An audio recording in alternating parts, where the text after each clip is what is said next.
ஒரு வழிப்போக்கன் காட்டில் நடந்து செல்லும்போது ஒரு பெரிய யானை ஒரு சிறிய கயிற்றால் கட்டப்பட்டிருப்பதை பார்த்தான்.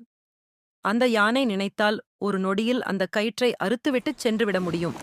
ஆனால் அது தப்பிக்க எந்த முயற்சியும் செய்யாமல் அமைதியாக நின்றது. ஆச்சரியமடைந்த அவன் அந்த யானைப்பாகனிடம் கேட்டான், இவ்வளவு பெரிய பலமான யானை இந்தச் சிறிய கயிற்றை அறுக்காமல் ஏன் இப்படியே நிற்கிறது?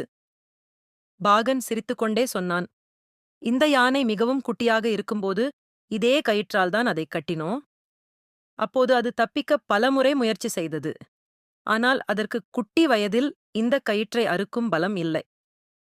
பலமுறை முயற்சி செய்து தோல்வியடைந்ததால் இந்த கயிற்றை நம்மால் அறுக்கவே முடியாது என்று அது ஆழமாக நம்பத் தொடங்கிவிட்டது. இப்போது அது பெரியதாகி பலம் வந்த பிறகும் அந்த பழைய நம்பிக்கையிலேயே இப்போதும் நிற்கிறது. வாழ்க்கைப் பாடம்: நம்மில் பலரும் இந்த யானையைப் போலத்தான்.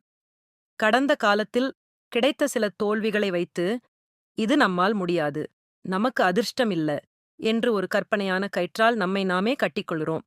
ஆனால் உண்மை என்னவென்றால், நேற்று உங்களால் முடியாத ஒன்று இன்று உங்கள் முயற்சியால் கண்டிப்பாக முடியும். உங்களை நீங்களே குறைத்து எடை போடாதீர்கள்.